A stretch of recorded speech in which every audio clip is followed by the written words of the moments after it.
Welcome back, episode 23. We are honored today to have Mr. Steve Horney on the podcast. He is a physical therapist working out in New York City. We know him from a little while back, and he represents kind of our continued theme of bringing on quality physical therapists, kind of exposing the quality care model. And it happens to be in New York as well, so we're honored to have Steve. Thank you for coming. Cool. Thank you guys so much for having me. It is exciting. We were talking just a little bit before, but these are the conversations that I have all the time with other clinicians, and it's nice to get to have it where it's recorded and it's a good dialogue and it flows well, and therefore more people can benefit from it, because I think the conversations that we have in here are the conversations that happen outside, and if you can reach more people, you're going to help more people. Absolutely. Yeah. Well, it's an honor to have you, because we started our careers. I'll let Lee get into how we know each other, but it is a pleasure to have you here. Thank you. Likewise. That's right. So we do know Steve from before, at least for me, before I was actually a licensed physical therapist. I was a student at New York Sports Medicine, which we spoke about in previous podcasts. Steve was the clinical director at the time, so I had to go through him to kind of get set up with my clinical instructor, and that was my introduction to New York Sports Medicine. And then after we started working there, we had different interactions. I wasn't at the Columbus Circle location. I was at kind of bouncing between. Well, actually, that was before Union Square opened up. Yeah, that was when it was 48th. Yeah, so it was just 48th Street. And then it was the smaller Columbus Circle location. Then we grew that to twice as large, which was pretty cool. And then it even got bigger after we left. Yeah. That's right. And then you came on Union Square. So Union Square was it was the third clinic, and it was a brand spanking new clinic, and there was only 2, maybe 3 therapists. Yeah. To a lot of square footage. Yep. And that was nice while it lasted, but we moved on from that location and downsized. But it was definitely the glory days on space, and we had great views. We had 23 windows. And amazing clinicians. I mean, I think that's one of those times where you always look back, and I look back at right now in our company as it is a beautiful amalgamation of people where it's like it may never be this good again. You savor every moment when you have that kind of like all-star hitting cast.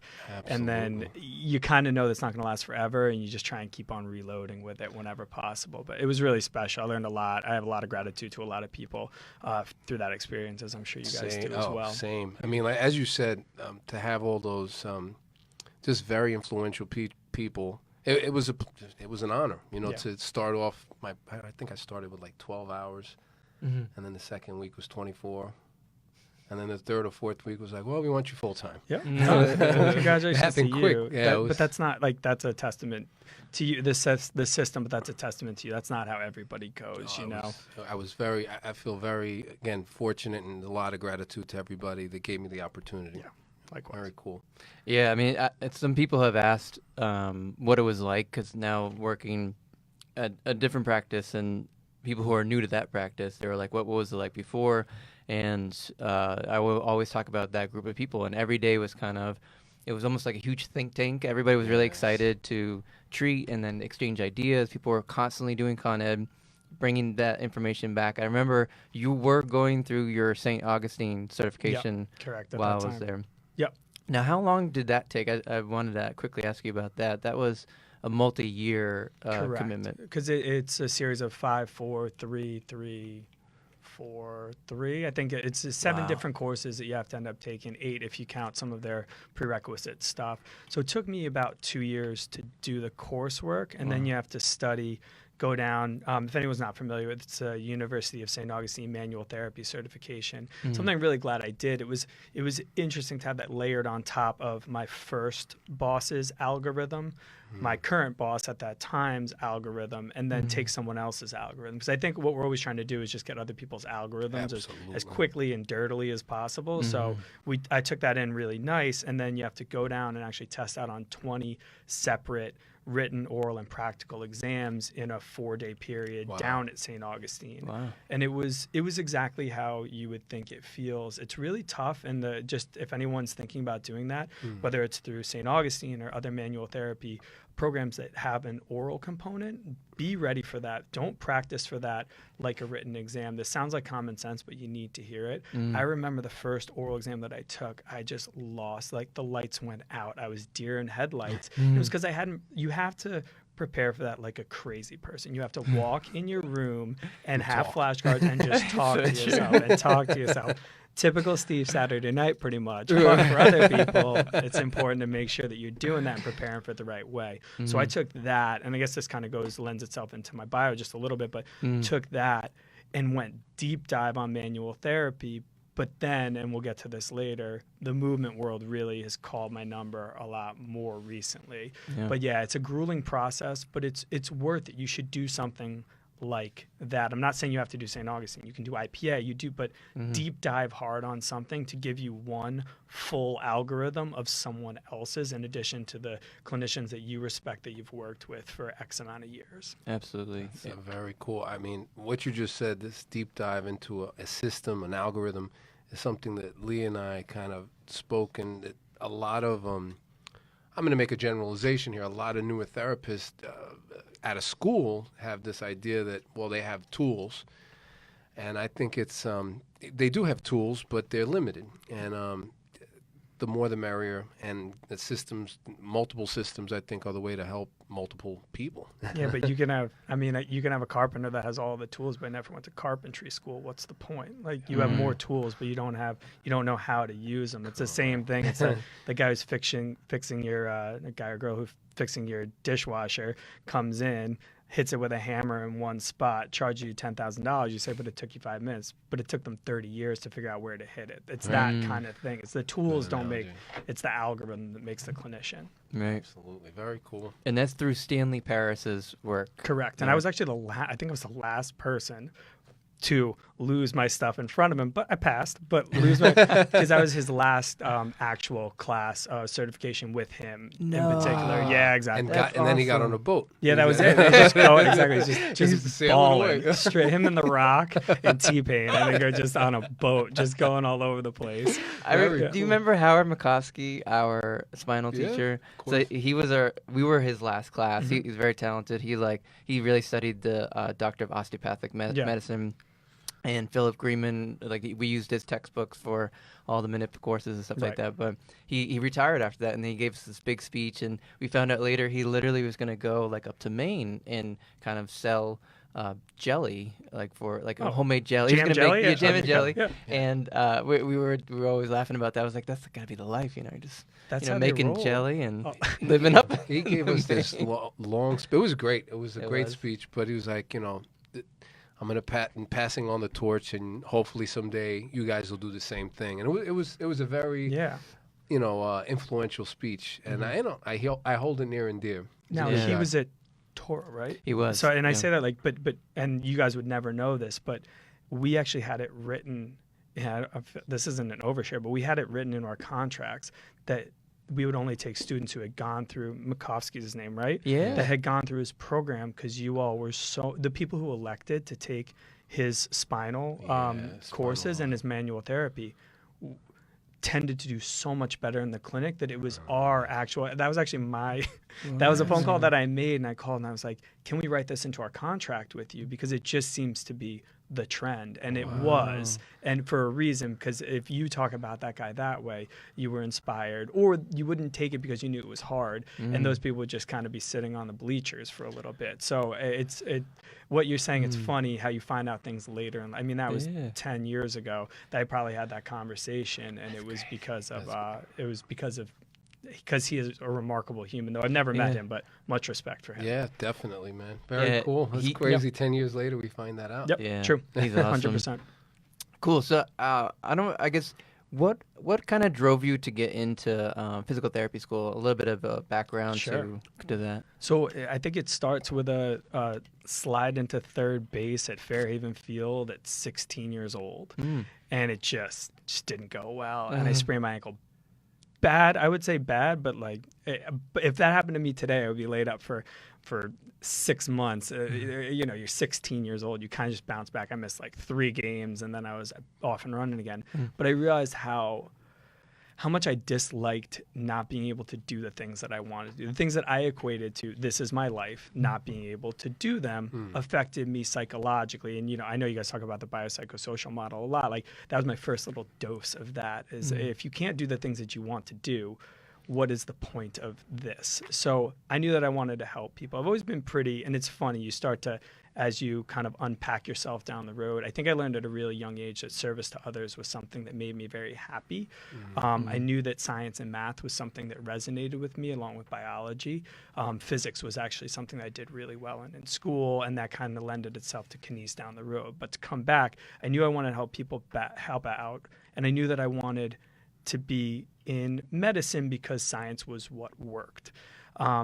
And for me at that time, because sports physiatrist wasn't really something that was talked about, and I think of now that I look back at it, if I were to tell Steve at 16 today, I think I would say look into acupuncture, chiropractic, physical therapy, also sports physiatry, and be an orthopedic surgeon. Those are, I think, still the 5 things that I would like really look at. But at that time, I actually really thought that I wanted to be an athletic trainer. So it was physical therapist, athletic trainer, and orthopedist. And I knew that I didn't want to be an orthopedist because I didn't want my life to be my job. I thought that I could make up the revenue difference by enjoying business. Like, by this point in time, I'm already that kid who was like hustling to pick up extra dishwashing shifts. I'm the one who's like, no, you can keep your $14 an hour job. I'll take the $5 an hour job plus tips, and I know I'll hustle at my Italian cuisine transportation specialty job, which is a pizza boy, if you want to be clear about it. Yeah. So I knew that was my grind, and that's how I was wired. So you take that, and so it was, I wanted to be an AT because I loved my athletic trainer. Rest in peace, Walter Reeser, man. He is the greatest man, one of the most influential human beings on my life. And he actually just passed away. I saw him like 6 months before he died. I saw him out at a bar with his family. It was like a bar restaurant with my family. And I went on my way out. And he sat with us like almost the whole time, which I think his wife was a little like, yo, come on back. But on the way out, I actually picked up his check as a thank you for like the advice, because he said, you want to be an AT?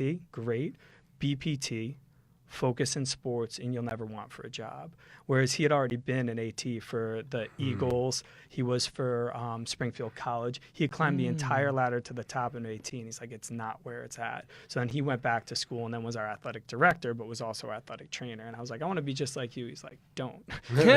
He's smarter than me. Right. And so that's when I was really then making the decision between PT and orthopedic surgery. And like I said, I was like, I can make up that difference, and I think I'll have a better chance. And I'll write this is like me writing this down, but like my goal is to coach a little league or softball championship for one of my children, these pending spawn that I'm saying I would like to have. So plan. Yeah, exactly. The pending. Yeah, and I knew that I knew I had a better chance at actually being a coach on that team and having that kind of family work balance life as a physical therapist who owned their own practice.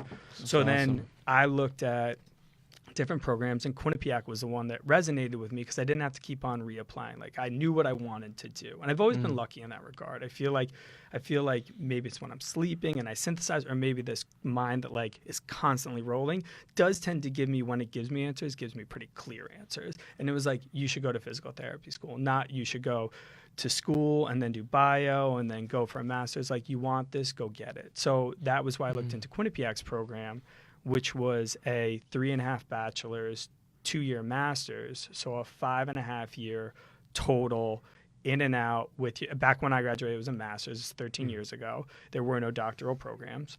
So I went, and the reason why it was so appealing was just because you didn't have to keep reapplying. A lot of the places like Delaware and other places, you would have to go for 2, reapply 2, reapply. And it was like, crazy. Come on, man. It's hard enough. Exactly. Yeah. Totally. So that was that. To take add a little bit more context to what I'm talking about, I was heavy into wrestling and football, though I was playing baseball when I got hurt.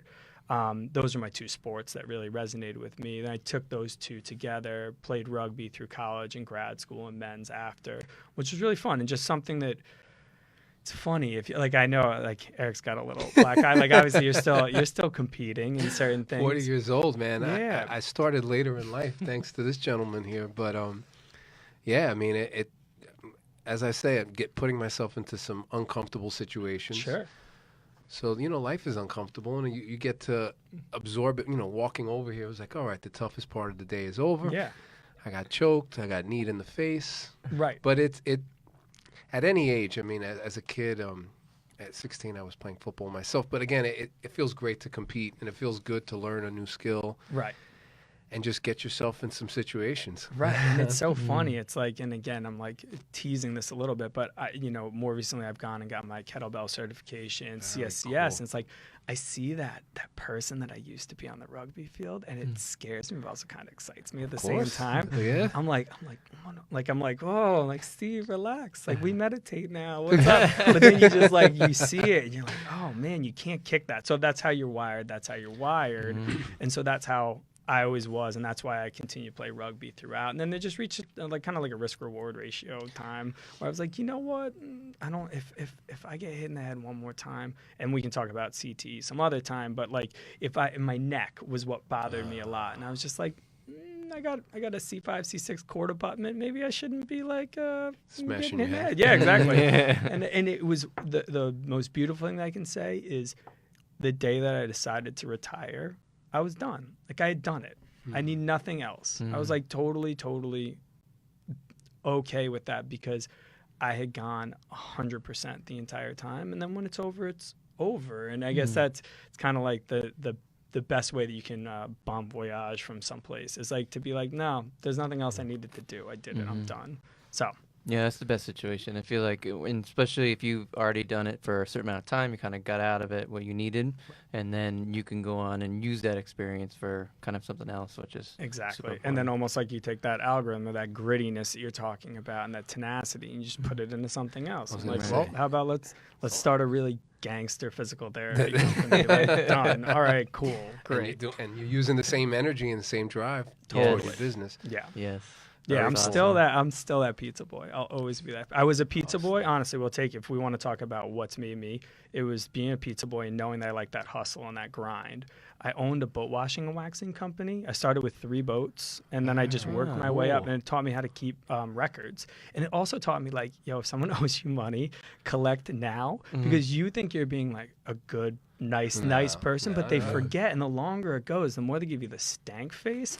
When you ask for it, you're like, no, my records are orderly. Like, check this out. Like, you owe me money. This? Like this, and this is before spreadsheets. This is a calendar that I'm writing in, and it's in pencil so I can erase things. You see that number there? That means you owe me that money right there. And it's just like that helped me out a lot of it. And then bartending, I bartended through grad school, and you just learn. It's the same thing of like, who needs what from me right now in this room, and that's how you kind of end up. I think that skill set carried me to busier clinics, and is probably what set me up to be clinical director, which then set me up to own my own shop eventually. Now, where did you grow up? In New York, or was this Jersey? In I'm Jersey? actually I'm from before people knew what I didn't even know what the Jersey Shore was. I just knew, like, I would get on my bike and ride to the ocean, and we would call it the beach. But then I go to college, and I found out that I'm from the Jersey Shore. Yeah, exactly. Like, isn't From the that shore? Exactly. It's like so funny. But yeah, That's awesome. I grew up in the same house that my mom grew up in, down by the beach in New Jersey, small town. My mom's was born in Brooklyn, but then was raised there. My dad's actually from Kansas, which is a good part. I'm happy that I have that Kansas in me, the ability to kind of like slow down, savor the small stuff like that. Nice. Shout out to Kansas. Yeah. And Brooklyn. Exactly. There you go. Yeah, exactly. Good combo. So when did you? Did you already have the plan for the gangster? Yeah. Was it the gangster what?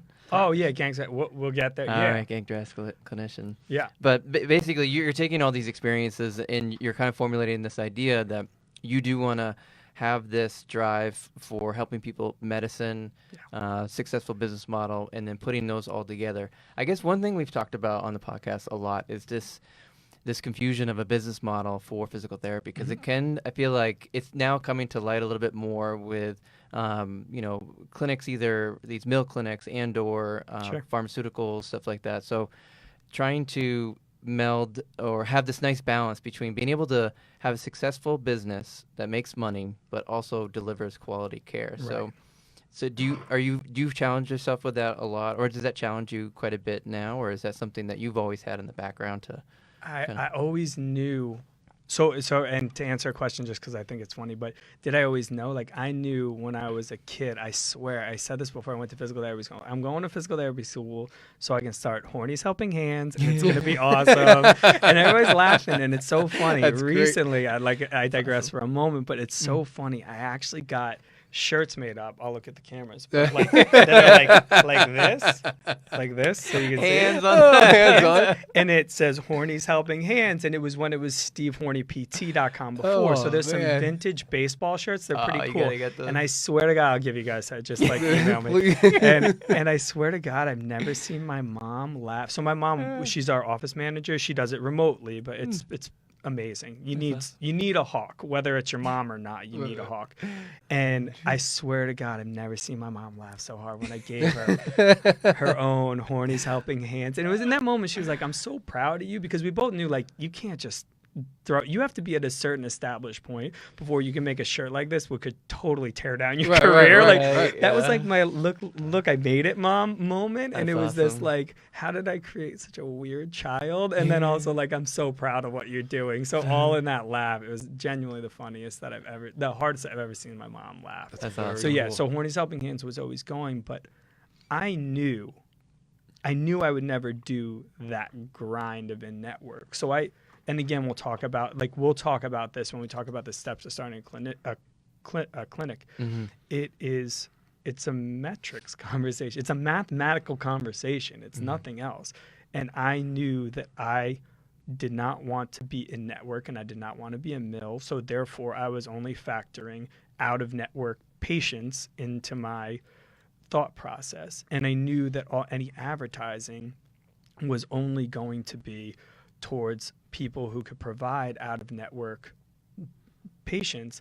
And I very quickly, and maybe you guys have found this, maybe you haven't, but I very quickly realized that I enjoyed talking to personal trainers significantly more than I enjoyed networking to out-of-network doctors. And I think I can leave that right there, and I think a lot of people know exactly what I'm saying. Mm-hmm. So for me, it was, let's figure out how to be the best resource for trainers because I love teaching anatomy. So I just did a cadaver dissection again back in January. I took 5 different anatomical resources: Gray's, Netter, Gray's, Netter, Get Body Smart, Martini, and Martini, which was the one that we used in my college, and then Visible Body, which is the app that a lot of people are using. Yes. And the first time that I taught anatomy, which was what I use as my advertising to these trainers, I was a little frustrated that you pick up a book and one says the TFL comes off the ASIS, one says it comes off the anterior 1/3 of the iliac crest and the SIS, and I'm like, give me answers. Now, so what I did was I took those 5 resources, put them all together, and realized that I wanted to not just be a teacher, which is me regurgitating something, but be an expert. I wanted to become an anatomical expert. So I went and I took this time to make a huge spreadsheet. And if you guys want it, I'll share it with you. It's pretty boring and dry, but it's massive. And it's the top 50 muscles that you would have to worry about, and has origin, insertion, action, innervation. And I took that and I put it all the way through. And then recently I went back and did a cadaver, and that's where I thought I would get all my answers. Like, oh my God, it's funny. I did the anatomy trains with Tom Myers, and it was funny. I expected walking out, they'd be like, anatomy trains are for real. And like, that's the only thing that's stuck. And like, it's all stuck together. And if you think that you can really tell exactly where that fiber goes into on that bone, like, bless your heart. Way to go. Like, it's obviously the movements are much more important. I think more EMG studies are probably what matter more because that's what you care about more. So we end up getting some pods, and we're going to do some work with that to see more where you fire, what you fire, when you fire it. So, but to take it back is that was what I always, so to answer your question, I knew that I wanted to be out of network. I knew the referral source that I wanted was personal trainers, because if someone's willing to pay X amount for personal training, they're willing to pay X times 1.2 for physical therapy. Right. And that's who I wanted. So that actually went out. Honestly, at first I went out and tried to teach pathology, and you're like, yeah, rotator cuff. And they're like, what's the rotator cuff? You're like, all right, let's start here. So then it started anatomy, pathology, corrective exercise is where our educational programs are for personal trainers right now. Yeah, I think it goes back to his grind as well. I think with your boat cleaning business, Hell yeah. You got used to just saying, hey, this is my price. Pay me. And I think a lot of individuals that are physical therapists who go that route, we've had this discussion where it's like, all right, I did my dirty work in school. Now I have a job that'll give me a check, and I'm now secure. And I think when people do make that leap, it's like, wow, I actually have to tell this person how much they're going to pay me. And, and they get uncomfortable. But you have to be comfortable having conversations about money to people that are going to pay you. Correct. And I think it's just valuing yourself and valuing what I do. It's not like there aren't people that I just have worked on for free. I remember one patient in particular, he was just having trouble financially. I could see how much stressing out. And I was like, you don't have to pay me. You don't have to pay me at all. Yeah. If sometime 5 years down the road, you want to maybe but I swear I'm never going to ask you for money. We're never going to have this conversation again. It was actually, honestly, it was like, I've had that conversation. I've also had people where, and this was and I'm never shy about this, but like I've talked to a therapist. I think I'm ready to just blow the stigma away from that. Like we're all physical therapists here. There's no reason why you shouldn't have the same approach to if something happens, you getting some sort of mental or talk therapy. 100%. And I remember I couldn't afford her. Someone referred me, and it was amazing. I could afford the first session.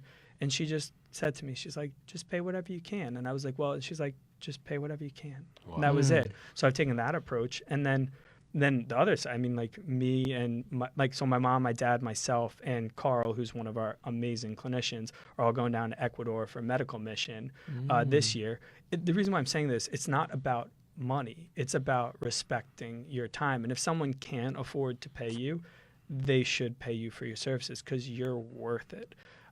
So I almost want to take it's absolutely having those conversations about money and my value, but that really breaks down about yourself. Because for me, it's not about the money per se. Right. It's about the respect and value. It comes back a million ways. Yeah, exactly.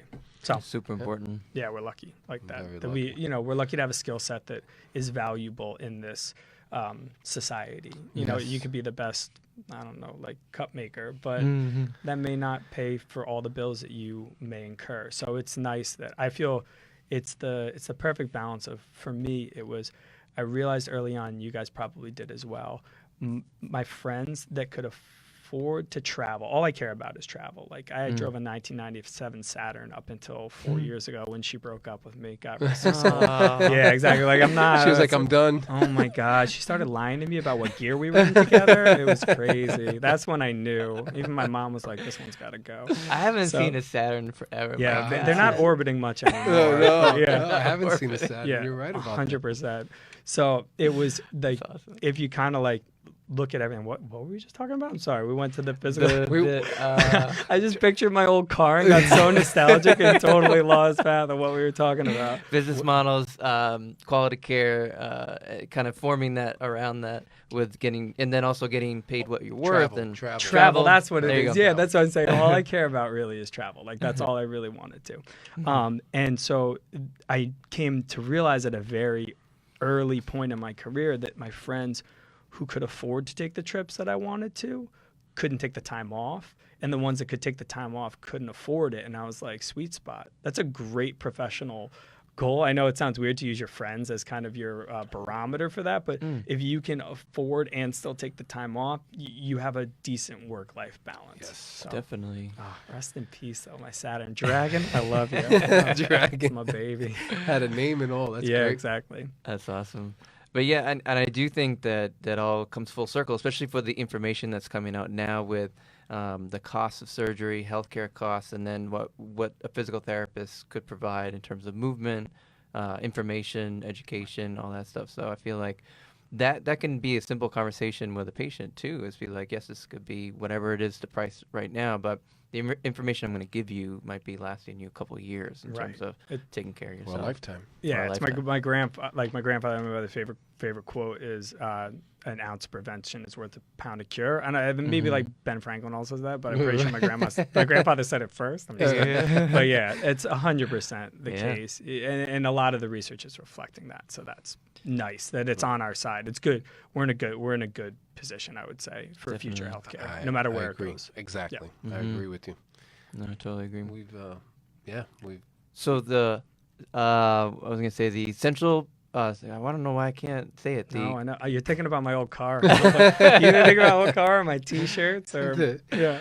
Columbus Circle. Yeah. So you were the manager there at New York Sports Medicine for 3 years. Is that right? Yeah, give or take. Okay. And that was it became the flagship location in terms of the amount of providers who are there and the revenue and everything like that. Correct. Okay. It did, and maybe that was. I mean, I would always say I think it was the other people that were there. Like it was a special group. Not that it wasn't special at any other location, but I think it ended up outgrowing itself at just the right time to make itself a little bit bigger than the others. So sure. Good. It was cool. It was a place to be. I mean, there was a Con Ed thing going on, and it was just a great chemistry. Yeah, like I mean, we all know the same. Like Paul Ochoa, who's F Squared PT. Krista, oh my God, Ben Gold, like Carla DiMatina's still killing it. I still keep in touch with her. Adita's still an amazing, beautiful human being and unbelievable therapist. Allison Lynn, like Johnny we're Jazzy, very, the Jazzy. It's amazing. Love them. Yeah, exactly. Like we were so lucky. It's amazing. So much gratitude to everyone there. Very cool. And Luke, I mean, thank you to Luke. 100%. Of course, yeah, huge. And Dr. Neely too. There was some. The whole crew. Yeah, exactly. The whole crew. Thank you. Yeah. Oh, that's great. And everyone else that I've forgotten to mention. Please don't hold it against me. All right. I remember Friday night fights with hell Paul yeah. Ochoa. You guys used to every Friday night would do a combination of it seemed like circuit training, Muay Thai training, all that stuff. I think I joined you guys one night. It was fun. awesome. Yeah, because were you karate or taekwondo? Taekwondo, My yeah. fault. I have much No, respect. So sorry. Please don't. Please don't. I've moved on. I've done Muay Thai and then also do jiu-jitsu now. That was a lot of fun. I mean, that's like, and that's when you get that, like, I was still playing rugby around that time, but I was like, this scratches an itch that I didn't even know I had. And again, I'm sure you guys talk like, this is for a totally another time, but I mean, I am curious because I feel like I should say that and then almost disclaim, like, there is mounting research about CTE. Like, let's not, take this. And I'm going to throw an original thought actually in here. This is something that I've actually approached probably like 4 different neurologists about, but it was interesting. So I took an orofacial pain course out in Denver with my cousin who's a dentist. And I'm trying to remember exactly which one happened first, but we'll say that one happened first. So I went out to Denver and I took that course.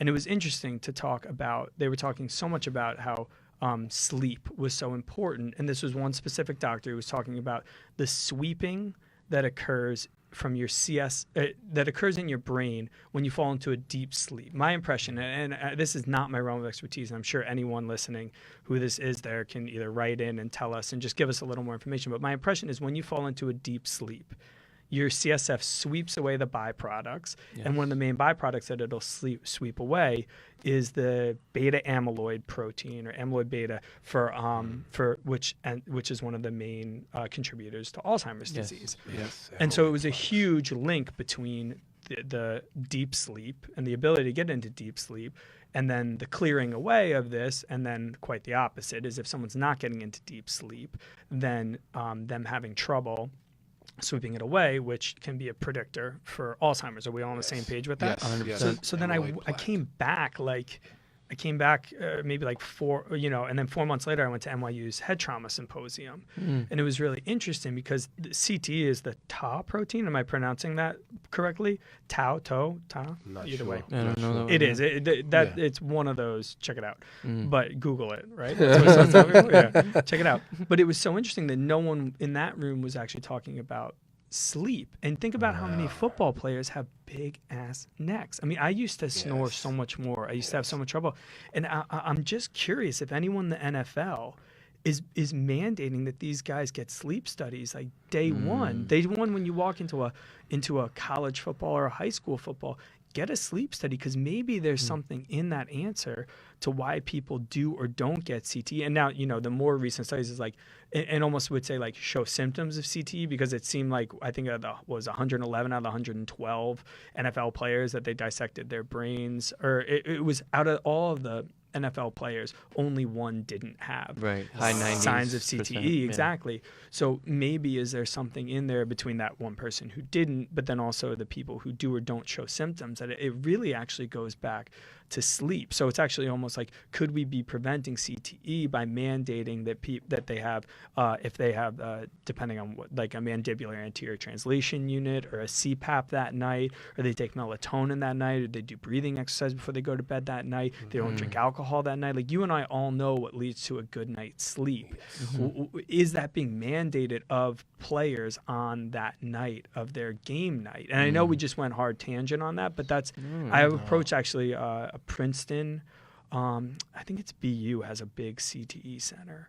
But I've sent that, like, hey, you smart people with these degrees, just tell me I'm wrong or it's being investigated. That's all I need. And I actually haven't gotten much back from it. And this is over the last 3 or 4 years. So not that I put it to bed, but this is me putting it out there into the universe. If anyone has connections or anything, just give me that answer to that question. Again, I'm happy if it's a you're wrong, it's been investigated, or here's why it's not right mechanically, fine. But I actually would really like to know if there's any possibility that there's similarities with the CSF sweeping with the various proteins with Alzheimer's, and we can learn from what we've learned from Alzheimer's and put it to CTE, because that's something I care about a lot. I've had a lot of head trauma. So Same. Have you do you listen to Joe Rogan at all? The podcast? Here and there, I listen to him. Like people send me Joe Rogan's. So yeah, seriously, like But did he have a CTE specialist? He had this, and I sent you this guy, the sleep specialist. Oh, I heard it. And this is the key. It's.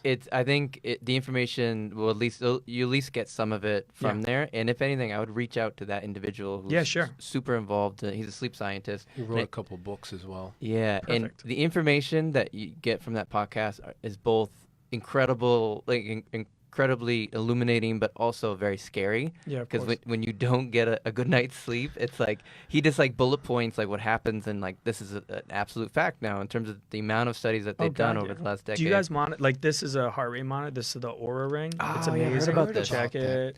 That's so Check cool. it out. Check it out, Caleb. You can So, it's pretty amazing. But I mean, the biggest thing is, do you know what alcohol does to your sleep? Oh, man. Totally ruins it. You can't get into anywhere near worst. deep sleep. It doesn't make you want to ever drink again. You put even one of these things even on. 1 or 2 though, right? I mean, Dude. Oh yeah. Then that's a thing. Like 3 for sure. Right. I'm testing the 2s and the 1s, but I mean, my resting heart rate when I'm sleeping at its lowest is 43, 44, 45. That's nice. When I drink, 55 Goes right every up. time. It's like it's guaranteed to be at 55, 56, somewhere around there. It's crazy. Jeez. It's so. Your body's working. It's like, why'd you do that? Wow. He talks about that too, why that happens, because Rogan's like, why do I get these crazy ass dreams when he does sober October, when he doesn't smoke any weed or drink any alcohol, and the guy goes into this like perfectly like logical explanation. It's what you just said about the CSF, and there's a certain amount of information, or sorry, a certain amount of fluid that gets dumped almost for you to get the REM sleep. Right. And if you don't, then it will back up. So that literally just stays kind of in a holding pattern. Right. And then when you stop preventing that from happening, you do get the REM sleep. It dumps all that deep sleep, and so you get these really intense lucid dreams. So that does not surprise me whatsoever. Yeah, and we've also discussed this conversation to sleep with our patients. Of course. And how no one, making a generalization, but a lot of orthopedists, let's just say doctors in general, they'll focus on the area, but it's a simple question like, how do you sleep? And it's on our intake. Yeah. We have our foundations of health on our intake, and it's on the back. We don't want to make people feel bad about themselves. So it's just a like, it's like not great and great are the words. It's like the least confrontational thing ever, and it's hydration, diet, sleep, stress, ergonomics, and exercise. What else? Nice. Come on. What else do we need here? Mm-hmm. You think your shoulder is like just a shoulder? Context. Context is king. So, and part of that is me. Like I've lost a lot. I'm down probably 30 pounds in the last couple of years. You guys didn't see me. I got puffy since the last time I saw y'all. And then I just slowly been peeling back layers, and my body feels so much better, and things feel so much faster, and I feel sharper. And there's just a lot of different things, but it matters as much the sleep, but it's also just like those are your foundations of health. Like if you hydrate better, if you have a better diet, if you end up exercise, I do breathing exercises all the time. If you're exercising more, which was never a problem for me, but I'm just saying for the average person, maybe they don't get that endorphin bump. It really matters. Your ergonomics are king. I haven't sat at a desk in so long. I stand up, work, walk around, phone calls. I lay on my back. I have mirror glasses. So weird. I'm such a weird person. But it's like it's funny. I'm like, I tell my patients, and I just see them picturing me laying on my back with these, mirror glasses, where like if I had mirror glasses on, they would be pointing down. So I lay on my back with my mirror glasses in front of my television, so then I can see my television. Yeah, I know. It's that's so, crazy. and then I'm thinking, but what is he talking about? You look at your eyes? No, yeah, exactly. I'm just like, oh, Hazel, so sweet, Hazel. Yeah, that, and then I put my orange glasses on top of it to blue block. And I'm just like, I don't know, how's my girlfriend still with me? Like, it's so funny. She's really passed out anyway. I'm like, time to bring out the mirror and orange glasses. Let's get weird on the floor. Yeah, exactly. Like, but yeah, those are the things that I think matter a lot when you're talking to someone about their shoulder. And we'll put in the show notes, like we have that on our website, just like those things that I was speaking about. You can click on it and just check through. It's got some breathing strategies, it's got some stress strategies, it's got some sleeping strategies, it's got some ergonomic strategies, like just the things, the conversation I have all the time with people. I wanted to take it, put it out there. When we send them their insurance information, there's a link at the bottom. It's like, just so you know, we don't look at the body in isolation. Like, here's the things that we would like you to be familiar with, and we'll discuss them when you come in. So nice. Very cool. It's awesome. That is really cool stuff. Yeah. Looking at the right things. Yeah, I mean, we had this little brief conversation before the show started, but with just kind of taking a holistic approach. And the first time I really had that experience was when I had said this before in the podcast, when I had acupuncture for the first time, filling out the intake form, and they asked about everything. And so I thought that was so needed if you're going to treat somebody. Like pain science. Yeah, so that's super important. Yeah, that's where I came across it too, and we'll talk about this later. But guy Peter DeQuino, I would say I haven't met your lovely your partner, but I would say to me one of the best clinicians. I'm not even just saying acupuncturist, but Peter DeQuino is one of the best clinicians that I know, and he's the one who got me to start to turn that boat around a little bit and view it as a whole thing. He's like, hey, you got a lot of carbohydrates going in your, like processed bullshit carbs, and he was like, kind of like, why don't you try and step those back? And I did. It's funny, once you, I was only then having like gluten, if you will, once a day. And even that, when you break those shackles, you're like, oh my gosh, I am so physically addicted to this thing. Yes. Then once you break that, you're like, all right, now let me take a more conscious look about this, where my ethics, where my environment, and where my health all line up. Where can I find a good diet that works for me? So that's where, like, it's interesting. It was the same thing with me. It was acupuncture. And God, thank you to acupuncture. It's so funny. We're discussing this before, but the things that Western medicine is like, look what we came up with. Like, isn't this amazing? Like, oh, did you? Did you really come up with that? It's been around for I'm a few pretty thousand sure years. it's been on the east side, been going on a lot longer. Like, thank you, traditional Chinese medicine, for So all true. the things. And again, like, and maybe your partner feels the same way, is like, it's not don't do it. It's just pay homage. Like, don't act like you came up with this. So At least, and learn more about it too, because like right now it's becoming more popular, acupuncture. Yes. Like Sloan Kettering now has officially integrated it into its system of treatment for their patients with cancer. And the reason why they did that is there's been some recent research that came out that shows some benefits for it for patients who had cancer, to help them with sleep and anxiety and stuff like that.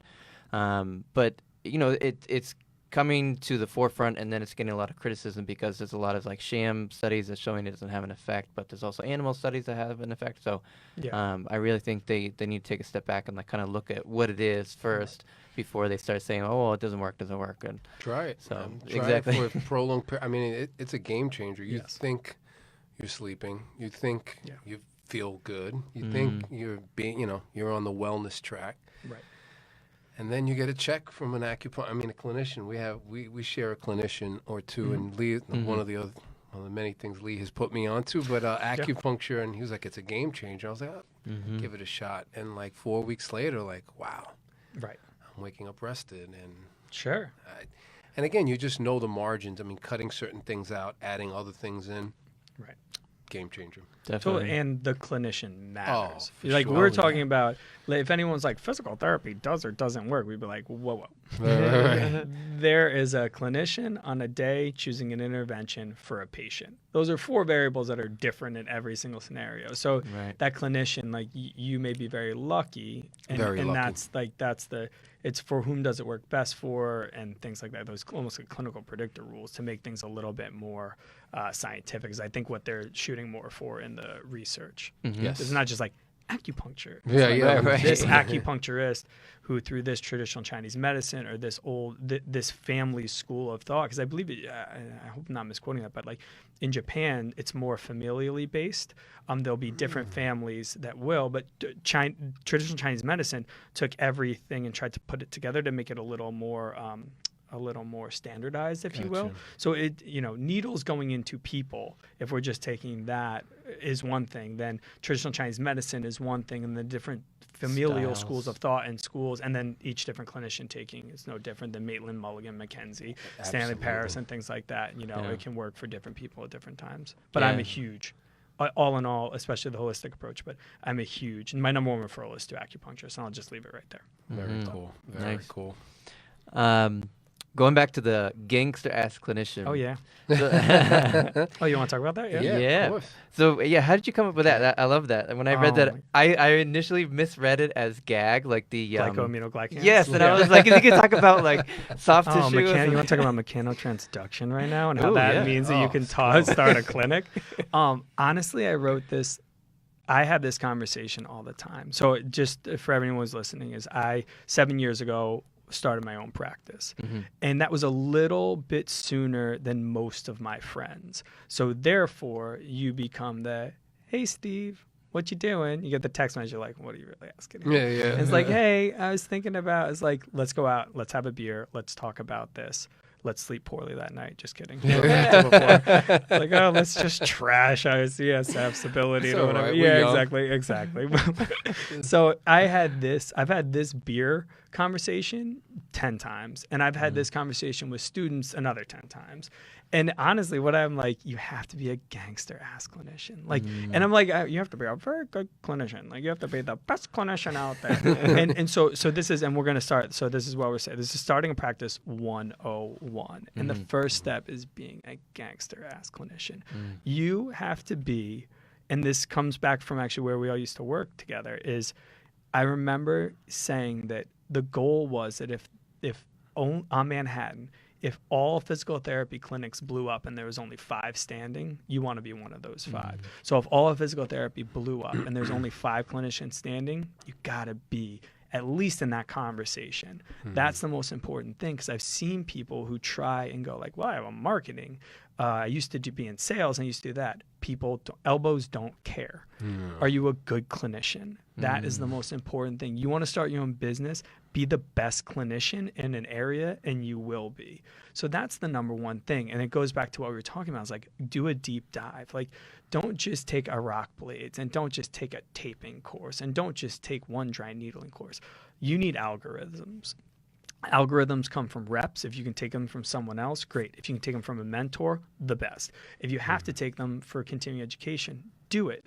Take a bunch of courses when you first get out, all the deep dives you think you might want to take, and then choose one of those tracks. So in the first 2 or 3 years, take a Maitland, take a Mackenzie, take a IPA, take I'm trying to even think, like, even if you just want to go movement, I'm not even saying that I'm mentioning manual therapy because that's where my mindset was at the time, but find something to do a deep dive into and take it. Nothing will be more rewarding than you going to get your OCS or something like that. Like, you have to just commit yourself, get a couple other letters after your name. It's not the letters that make you good. It's the perseverance and commitment to doing something to truly encompass someone else's ideas or a certain quantity of information. Yes. So that's where I think it's so important. That's where I think a lot of people, they're like, what about my logo? Like, what about your skills? It doesn't make a difference. Your website, who cares? Right. The location you're at, like, it could be a closet. You could be in a cardboard box. If you're a good clinician, people will come back. That's Absolutely. by far the most important thing. So, and just to like kind of say is like, read everything. Like, who doesn't? I mean, I'm not saying that, but you have to read the research. You should go into, like, I remember feeling that was top of my game when I went to HSS's Current Concepts in Sports Medicine, and I was like, yeah, duh. Of course. I thought they had access to this research that I didn't have access to and all this. And I was like, yeah, no, I just read that. Like, I'm saying, like, 85% of it was review for me. And I was like, good job. Like, you've committed yourself. That's also, if you haven't been reading the research, go take HSS's Current Concepts, but then start reading the research. Like, you have to. You just have to be constantly, you have to live, breathe. And we all do. All three of us in here. That's no question. But and this isn't meant to be inspiring, but, like, what else is better to deep dive into than learning about your own human body and helping people out? Like, what else? Now, I mean, I'm glad that there are people that are bankers and see, like, there are a lot of things that people have to be. But for me and for my value system, geez, I feel so lucky. Like, it's the best. So me doing a deep dive is just me really just doing a deep dive on the things that I care about, and they happen to help out other people. Not to sound selfish, but you know what I'm saying. Of course. That's of course. important. And everything's in alignment so that you can help others. So Right. Exactly. really cool stuff. So then the next thing, and I think that this is like, it's a place to set up your step 3 side hustle, but you have to find the location. I think everyone's like location. And I get that, but I think most people look at that as like West 4th and 6th is a good location. Columbus Circle is a good location. That's significantly less important than the physical structure that you're in. I'm in a boxing gym right now.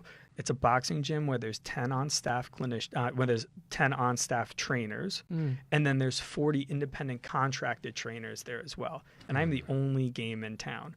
I like think I'm good, but they think I'm really good because no one else is there. It's very easy to be the best physical therapist at a boxing gym when you're the only physical therapist at a boxing gym. So 50 referral sources. Exactly. Yeah. And so that's the thing. It's find people that value education. It's find people that value anatomy, preventative medicine, a constant learning. Like, that's where I'm grateful to the owner, Rob, at Gotham Gym, is he values education for his trainers, and he values, he understands that if someone comes to you and they don't, and you're a trainer and they get hurt, that's lost revenue right there. Like, it's not a hard sell, but some people and some owners have blinders on, and they're not really thinking anything above their session with that person when they get paid from that, and then that's it. Right. So it's an important relationship to find. So when I first went out, and don't be afraid to try multiple locations. I did 6 months.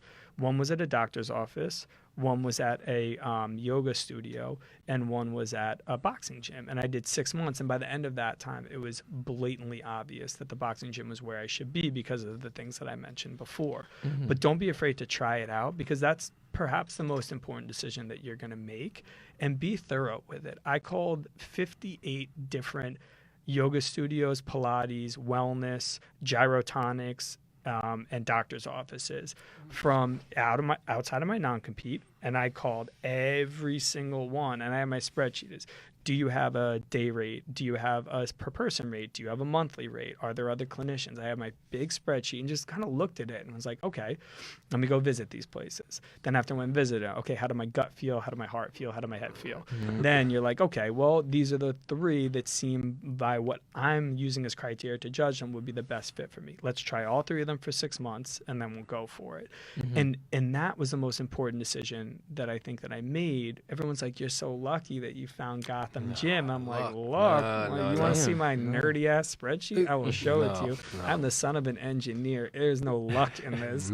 I will beat myself. And I'm Catholic. I was raised Catholic on top of it. I'm like, I got that, which means I will constantly just beat the out of myself. And then my dad has his PhD in electrical engineering from Columbia, so you bring that mentality to it. It's like, no, it's not luck, it's hard work. You just hard work yourself through stuff. So that I'm eternally grateful for.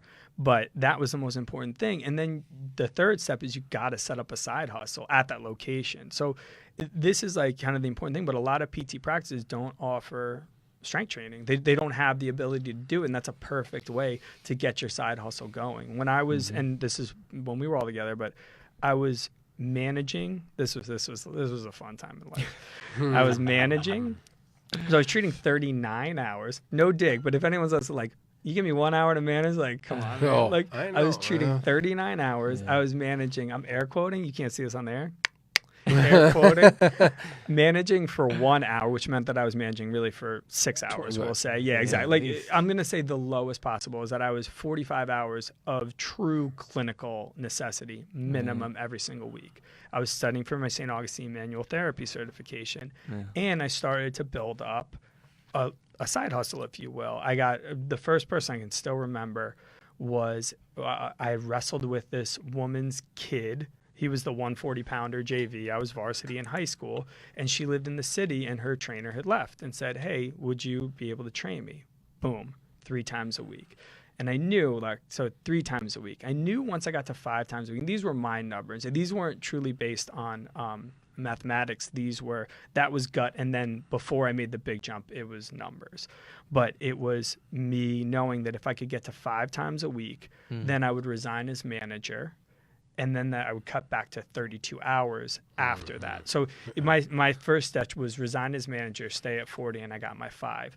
Then I knew when I got up to 8 that I would cut down to 32 hours. So it was important to know what the minimum amount of clinical hours that the place that you're at will still give you benefits for. Right. And it was 32, so it was that. So I was at that. And then I knew once I started to be turning away business, it was time for me to start doing my numbers. And so once I ditched that, it snowballed really well, we'll say. Once I ditched the management, then it opened up a few more hours, and it felt like it opened up my life. And then more people came in. Yes. And then the next thing was that then I was down to the 32. And once I hit the 32, it honestly like steamrolled and really snowballed into me being like, the people that I had turned away, and we talked about this Eric before, but like when you're turning away business that could be at an hourly rate that is higher, that you genuinely have produced yourself through either your marketing endeavors or through your own social network or for whatever it is, that's when you have to start having that conversation with yourself. And this is like, if you take one thing away, it is not Kevin Costner in Field of Dreams. Like, if you build it, they will come is not the business model. If you build it, you will broke. They're not going to just come. Like, you got to keep that overhead low and like you just, Jesus, low overhead. And as you said, I mean, it sounds like I had a conversation with him before I did what I did, but it was, you just hit it on the head where you, the side hustle's critical. And then it's amazing how when you cut back hours in the clinic, they just fill. Yeah, exactly. And then there comes a point like, what am I? Yeah, it's just then it's just math at that point. Right. And then you're like, well, I could be doing a third or 20% less. Anyway. Right. But and very cool that you hit it on the for your listener for our listeners. I would say just focus on what Steve just said. That's a critical piece of information. Yeah, and and that takes us to our 4th step here. So we have the first one is be a gangster ass clinician. The second one is location, where you set up your 3rd side hustle, and then 4th is metrics. And if you take one thing away, it's lowball yourself hard. There are hidden expenses in everything. Whatever you think you can make, go for the minimum. And then take 20% off of that, and you might be close to where you're actually going to land. I think it's something that I learned. There's these block expenses that come out here and there that you're not necessarily anticipating. The early block spending, I think that's really important, is to make sure that you are saving appropriately for your estimated taxes. But we can actually talk into that in a second. Remind me to go back into that, because there's something I really want to say that I think is really important towards practice management. So remind me to talk about that, because it's really important. So the for your expenses, but for your metrics, like I said, this is not a I think I want to. I reference my family a lot because they've been very, very good influences. But my dad said to me, he goes, if I can talk you out of 2 things, I've done you a huge favor. They do like marriage-ish counseling, if you will, and it's through the church that they're affiliated with, and so they do that. And my dad has said to them, and he says to all the people at the beginning, if I can talk you out of getting married or I can talk you out of buying a house, I did you the biggest favor that I ever could have done. I'm going to throw in third. If I can talk you out of starting your own business, you're not fit, you're not ready to do it, or you don't want to do it. You're not wired that way. And if you're not wired that way, you're not going to be wired that way, and you're going to regret it. I should not be able to talk you out of it no matter what I say. And if that's the case, then maybe if the metrics line up and the money lines up, then you should start your own business. So that's where I think it's important is people, I think, make their numbers and they make their spreadsheets for March. And you got August and you got January. Now, for anyone who's out there who's not an out-of-network clinician, January is a rough month because everyone's deductibles reset. So you're pretty much a cash-based provider. Same thing for February, March. People start to eat in their deductibles, but we're all seeing bigger deductibles. We're turning into some. It's interesting the tide that is changing, and that's for another podcast, another day. But if we take this and we say, okay, I am looking at, because people tend to think about starting their own business when they're busy, stressed out, and have too much on their plate. They tend to be busy, stressed out, and have too much on their plate in March, April, May, or right now, actually, like October and up until November when people, then Thanksgiving happens and then we drop. So that's when people do their metrics, and that's not when you should do your metrics. You need to have your metrics set for January 1st, for the second week in August, for the third week in August, for the first week in September when kids are going back to school. Everyone makes their most idealistic picture, and it should be the most pessimistic picture. I'm an idealist in all senses of the word, except when it comes to running my business. You have to be pessimistic. So you take that and you see how much your health care is going to cost. You see what your rent is going to end up costing you. You figure out how much the practice software is going to cost you. You figure out how much the credit card is going to, because everyone always like, oh, 150. It's like, no, 150 is not 150. 150 is 150 minus 3.75% for your credit card fee. And then you have to pay on top of that if you're using scheduling software. And don't forget about those things. I think it's so easy to forget about them. And people don't factor that in appropriately, and it has to be a major part. Your spreadsheet has to be truly a look at what it's going to look like. Certainly there are some advantages to owning your own business. There are certain write-offs that you can take part in that the average person might not be able to. But in general, be more pessimistic with that look. And I'm just kind of trying to see here. We got that. We got people moving. Oh, yeah, it's like preparing for people moving on. And if you are doing more physical therapy as your side hustle, again, I think the training or yoga or Pilates is a better side hustle, frankly, because people tend to want that and want to come back.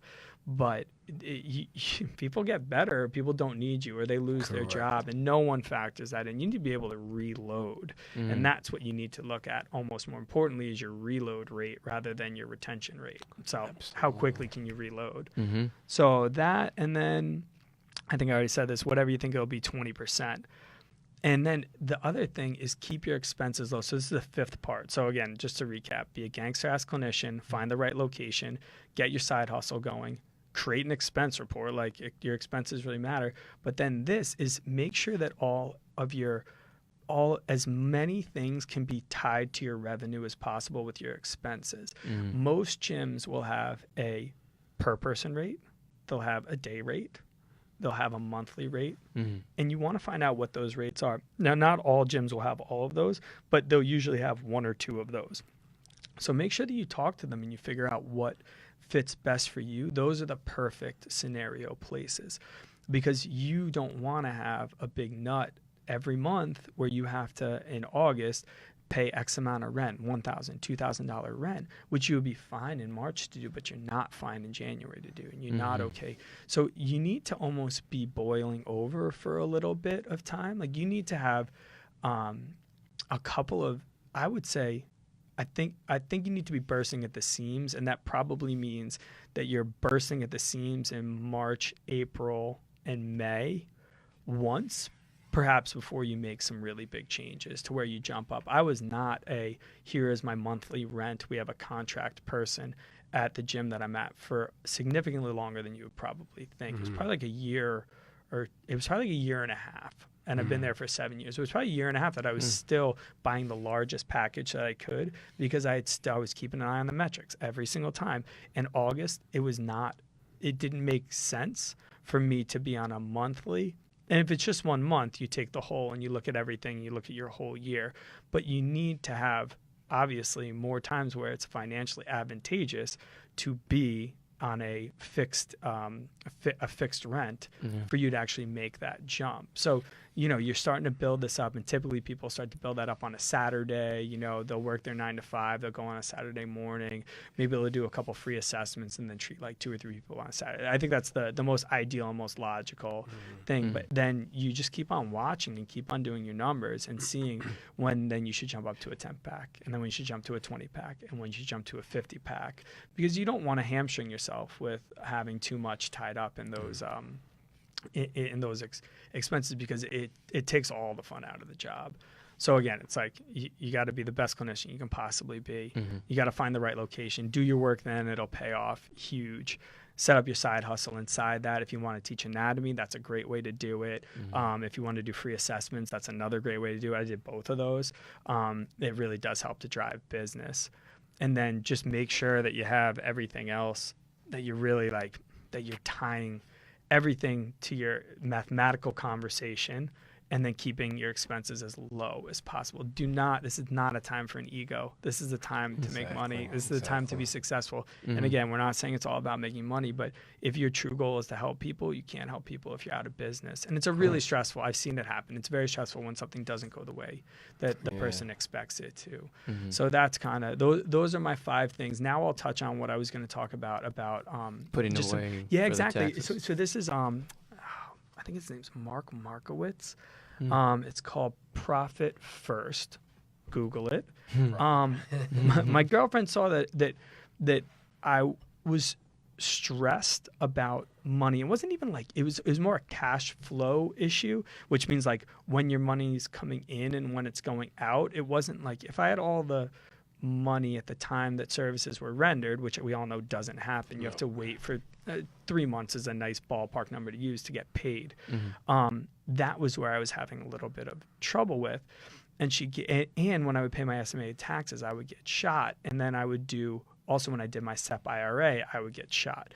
So she kind of saw it and was like, this guy was on Lewis Howes, who I'm a big fan, and he interviewed him, and it's called the Profit First mentality. So I'll give it to you in like the quickest and dirtiest, but you guys, I would suggest doing this, and anyone else who is a practice manager. And we use really easy numbers to make sure that we're all on the same page.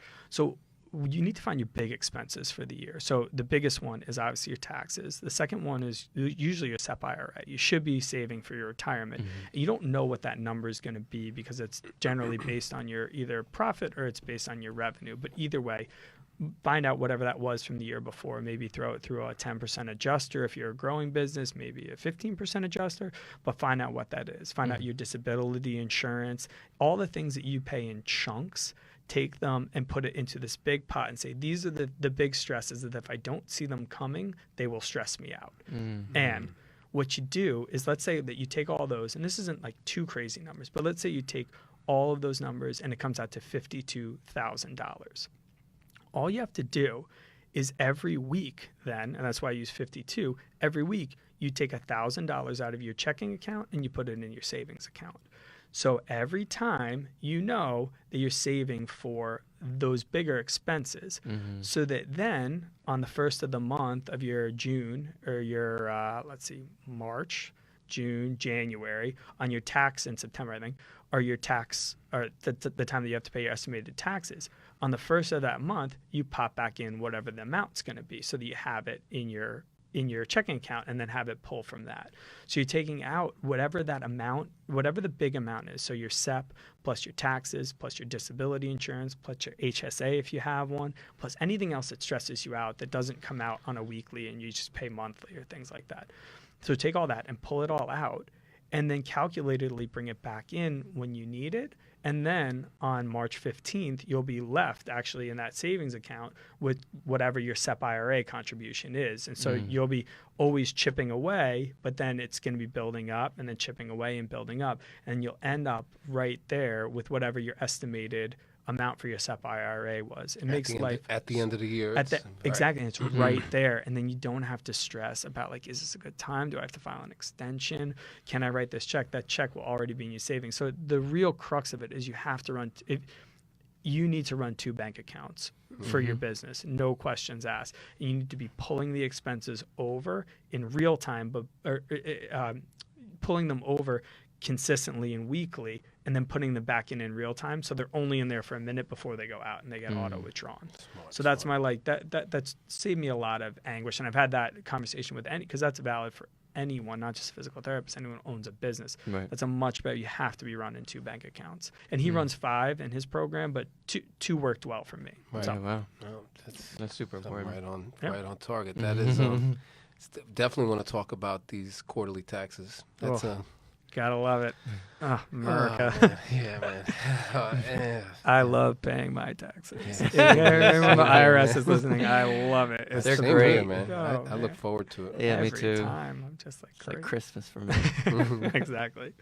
So I did want to ask, what kind of drove you to? I don't know if you know, but I got my SFG cert Okay. in 2014. So I'm huge into kettlebells. I find it widely beneficial, and I'm really obsessed with it. And you have your RKC. Yeah, I got my HKC. but HKC. Yeah, Okay. through Dragon Door. Yeah. Cool. And now, what is required for the HKC? Is it It's not bad. It's a and that's why we're actually like, I'm gonna give a little plug, but this is what I think. One of the ways that we're trying to get back, so we do the medical mission every year, but what we're trying to do, my father is affiliated with Covenant House. What we're trying to do is actually help, and maybe you guys want to be involved in this. And anyone else who wants to be involved in this, let me know. Just, we're on Instagram at iHealth Sciences. Just send us a message. We're trying to help the Covenant House.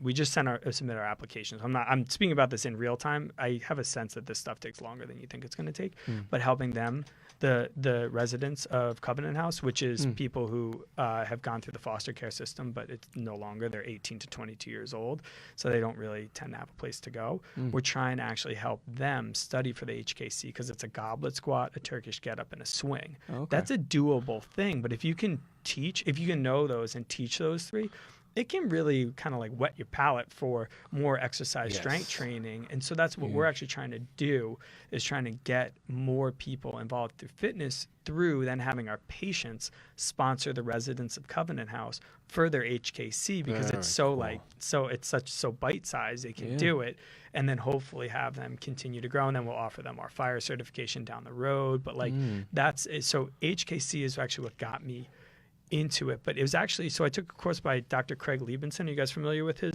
stuff? Yes. He's great. Yeah, It packages stuff really well together and always cites where he got it, which makes me have a lot of respect. He's talking about Yonda, Greg Cook, Tim Gabbett. Like, it's almost like getting the best of all of the courses that are out there, and he synthesizes it, makes it very user-friendly. Yeah. So he coupled at a place called Dynamic Sports Performance down in Alexandria, Virginia. And so Craig was hosting this course down there in Alexandria. And we took it, and it was cool because at the beginning it was part of a kettlebell course, and at the end it was part of a kettlebell course. So it was kettlebells, Dr. Craig Liebenson, kettlebells. And I had never been exposed to it. And it exposed my unilateral deficiencies so much that immediately I was starting to think, oh my God, I can't wait to use this. I'm like, my left shoulder is trash. It's so weak. What is going on? And you just start to see how asymmetrical you are. And to me, that keys you into the low-hanging fruit that much faster. Yes. So that's what got me into that. And I guess I think I bought into so to summarize my injury history. So like I said before, it's like a cord abutment, C5, C6, and I had a wicked herniation, C6, C7, like pain all the way down my arm, still don't have full sensation, triceps was totally shut down. And it slowly came back. That was actually at one of those fight nights. Jason really? Milligan. Yeah. So I have the, do you see the? Gotta love. So I put that in TC, here. my man. Yeah. Famously got black guy from Jason Milligan, who's now blue belt. Oh, that was another time actually. I was holding a pad. I was like, just kick the thing, whatever. And I'm holding it, and he kicked it so hard that I punched my own self and I was like, woof. I remember seeing you the next day. You were like, "Hey," and I was like, "Whoa, what's that?" Like, what? It's noticeable. I was like, "Oh my God!" So that was a different one. But again, it was like I should have just gotten out of the way of the kick, and I Really? didn't. And so my neck was just so bad. And then, I have intermittent lower back pain, significantly less than I used to. But I think I bought into the fragile model probably more than I should have. And the kettlebell cert, we'll say the kettlebell course, and then I went back to get my cert down at the same place with a guy named Darius and a woman named Reka. They're both amazing. And they were so good, and I felt so much better after the course. And I thought because I hadn't been training hard like that I would have trouble. And I was like, I feel more powerful. I feel less pain. I feel less stiffness. That was when I started to turn, because we talked about this before, but I would say my manual therapy credentials are up there with anyone else. Like I taught continuing education at Sacred Heart, Quinnipiac. I've taught thrust. I have my manual therapy cert. And then I also just went through and took other manual. Like I only took manual therapy courses, I think, for 7 years. And then when I was down with the HKC, I was like, I feel so much better. How many massages have I gotten? How many times have I this is like this movement is what I really need to be doing. Not to treat. I think we all fall under the bias of treating people the way that things have worked for us in the past. We're biased towards what worked for us will hopefully work for other people. And I try not to do that, because I still will do manual therapy, and I still I almost see it as like a way to unlock or to just get me to that answer faster.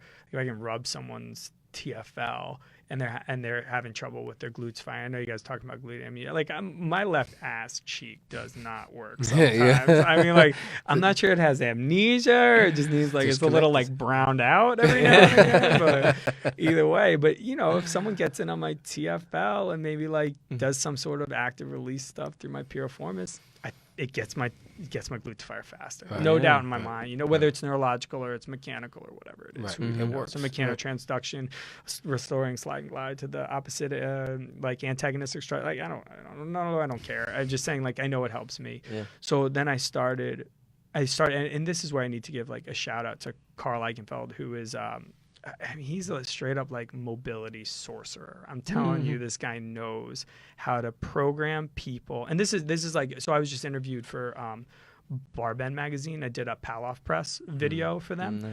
And in prepping for it, why is this so important? I talk about the circuit box and the circuit breakers. And this, we'll get back to how this is relevant to Carl. But I feel like the nervous system needs to feel safe. Your nervous system is your circuit box, and each one of those breakers needs to be clicked on. So that's we'll just say we'll say anti-flexors, anti-extensors, anti-side benders, anti-rotators, your hip flexors, extensors, internal, external rotators, abductors, adductors, and flexors. I think I started with that. So those are your circuit breakers that need to be switched on. Some people respond better to having them switched on in different patterns. You can get the whole thing turned on a little bit faster if you know the quickest and cleverest way to prescribe the exercises to get them going on. For me, my glutes tend to work better if I get my anti-rotators of my trunk working well and I get my hip flexors working well. That tends to get me to my end, or to the means to the end the fastest. That's where Carl is truly one of the most impressive mobility scientists that I've ever seen. And it really is like sorcery sometimes. I'm like, how did he get that person to get them to fire, to get their form cleaned up so much faster than if you would have just pinned and stretched, or if you just would have done something else. So he was the one who humbled out of me in a mobility and a movement and an exercise science sense. So when he started working with us, I knew I had to step my game up. And it's a perfect example of don't surround yourself with people that make you feel comfortable. Surround yourself with people that make you feel stupid. If you think you're the smartest person in the room, you're in the wrong room. So when he started working with us, I realized how much I was missing from my tool set. I had all the tools for manual therapy. They were all here. They were all shined up. Literally. I mean, I had my gua sha tools. I had my Theragun. I had I could pop anything that you wanted. I could do whatever. I flossing, and just Mackenzie's, Maitland, Mulligan's. I learned all that in school. I relearned it. I read their books. It was just all this. And I felt like I'd taken that, but that will just get them to a point. And then if you want to, it's like writing this whole long-term paper, and then right before you're about to get up from your computer, forgetting to hit save. Like the clicking save is the doing the mobility training, is doing the movement work, is doing the stability. That's what you click save, and now you can build on that the next time. And that's where he taught me so well and really made me examine what I was doing for my patients, and also how I wanted to treat myself. And maybe he took it just like, come on, work out with me a couple of times. And maybe he was like casually kind in that way, but it was really nice. And then I started joining him at that. I'm going out to Exos in a couple of weeks down in Miami. I've taken more of those courses. I took the Move U, which was more a little bit not geared towards the clinician, but just geared. But the Move U guys, are you familiar with that? Yes. They're hilarious. They're very funny. You know, they're affiliated with Theragun. We're affiliated with Theragun too, so it created like a little bit of a nice bed for a conversation. Nice. But they're very good. And I mean, what it really comes down to is who can cue the best. We all know what we want the person to look like, but if you're using internal cues, you're probably not getting there. If you use external cues, you're going to get there faster. If you use really good external cues, you're going to get there the fastest. And I think that's where they're the best at it. And if you sequence it appropriately and turn things on appropriately, whether you take more like a DNS, like the way that babies are growing up and pattern it that way, or something else, it tends to, or even if you just go from the feet up, I mean, that's the, whatever mode you want to take, you need to have different ways to talk to people, and you need to pick that way to switch that person on if you want them to save the information and be able to move better to get that long-term benefits. There's a long-winded way of saying that. I think that that like a manual therapy unlocks the door, but movement sciences allow you to walk through it. So that's very cool. You literally said this last podcast when we were talking about the importance of strength conditioning, and almost word for word. Yeah, and it was like the good stuff. No, it's great to have you on and kind of we see it all the time in the clinic where we get a person or a clinician gets a person and it's like, all right, you're ready. Yeah, exactly. And like I heard this the other day, ready for what? Like, yeah, exactly. You need to be prepared for not only the load that's expected, but the unexpected load as well. Like, so build that little, almost the same amount as like that, like be ready for that unexpected expense. So cut down everything 20% in your mind, build everyone 20% higher than you have to, and everyone will always be so much happier with the you. Margins, it's injuries and I guess unpleasantness happens when we get out of the margin, and life often takes us, whether it's picking up their child or practicing jujitsu. Right. But very cool. I mean, the way you articulated what you did, I mean, very cool stuff. And again, I think there's a movement towards this quality care and this kind of eclectic, holistic approach, and humility. You know, you humility in saying, I know X, but whoa, there's this whole other world out there. Totally. You know, recently, look at that. So have you heard of Andrew Spina? Sure, of course. Okay, have you taken the mobility? No, but a bunch of my friends have, and that's not between, but like, I would like to. It's on my to take list, but for sure. It was a game changer for me, only because he's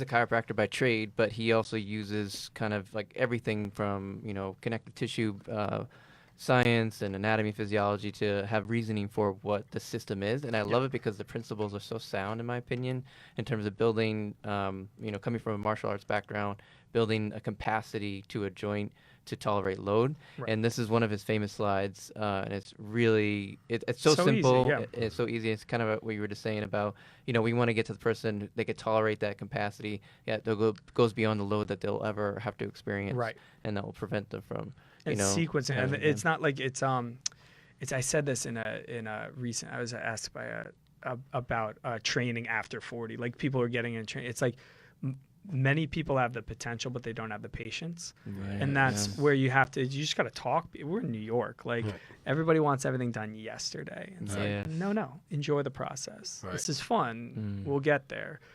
10% increases max. Let's not go crazy here. So, and that's where I think that we can learn. And I love that slide. It's Tim Gabbett, who also talks a ton about like chronic load and acute load and things like that. It's nice that it's nice that us as physical therapists, which I think, we started in a hospital. We were like a division, like that we've grown, and And it's not because we've grown because the people that got involved. It's grown that direction because it works. The reason that chiros and PTs are starting to look more similar is because we're gravitating towards what works. And it's movement with soft tissue, if you're going to do soft tissue, and it's doing exercise and load.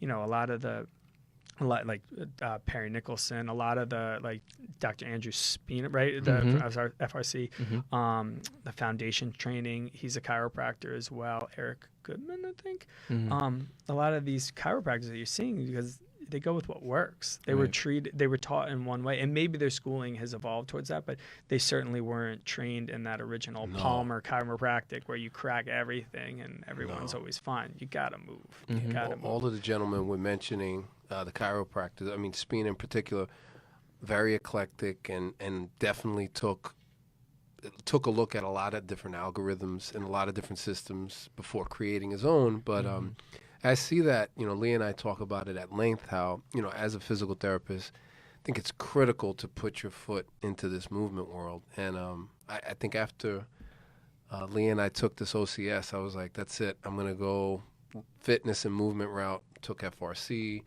might be taking some PRI down the road. But I just want to change the hat a bit, you know. And it's exciting. And, you know, it's just you're layering, you're just building that layer.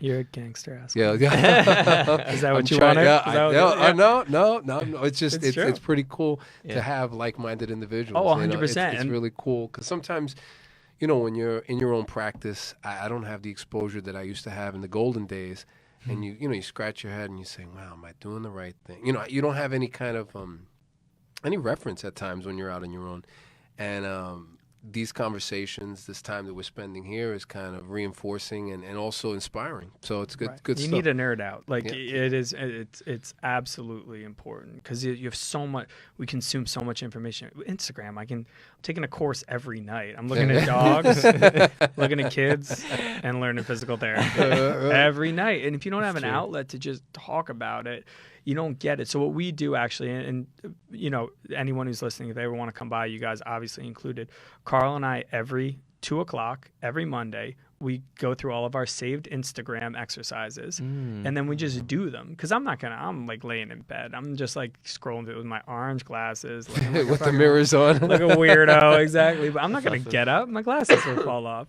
So what we do is we save into our collections all the exercises that we want to do, and then once a week we just go through all of them. And we're like, I like this, I don't like this, I want maybe if we do this differently. And I think that that's an important thing. Like you have to play. Yeah. Just get on the ground. Like, what do I want to do right now? Someone had to come up with these exercises. Why not have it be us? You know, it's like, and no one's ever reinventing. You can look back, but it's nice to just put your own spin on things.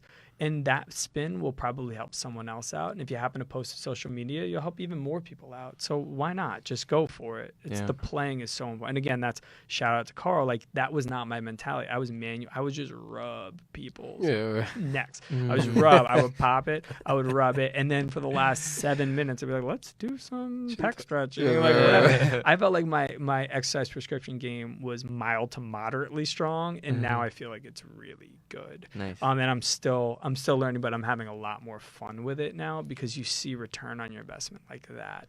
So I just weigh myself. So I could do the 150 strong, which is cool. Like that's what I played rugby at in college. I feel amazing. So I could do the strong first at 150, which is a 20 kilogram belt, which is less intimidating. So I will say that I may in the next year or two see you on that side, Absolutely. which would be nice. Yeah. I got to get on that side. My goal is level 2 in March because I'll have to recert. It will be my second time recerting for my level 1. And I tested before they did the weighs, the weight, so I did the 24. But it's definitely, it changed my whole perspective on everything in terms of the 3 days of doing it and the people who are teaching that. Like you have this, I don't know if you've ever heard of Dr. Mark Chang. I don't know. He has, I think he has his PhD level in acupuncture, and he was one of the main instructors. This was the first time they were over in New York City in 2014. So it was John Egnham who was leading it, who's a really well-known martial artist, multi-degree black belt in Taekwondo, and he's been a strength and conditioning coach forever. Mark Chang, and a bunch of other coaches. So just hearing, they each had a part where they talked, and the cues that they would give everybody. Obviously, when you test it out for yourself, you're like, wow, this is incredible. So I found that very valuable, being able to play with that with patients, because you can start to talk to them about like irradiation and tension positions and power breathing, and then what's the difference between relaxation and tension that's in the realm of not just strength conditioning, but just if you experience stress. Right. Why is it any different? Yeah. So it's pretty cool. Good. It's cool stuff. Yeah. I mean, we're covering some topics near and dear, and it's cool to have them clarified, because you articulate it very well. Try. Do my best. I feel lucky.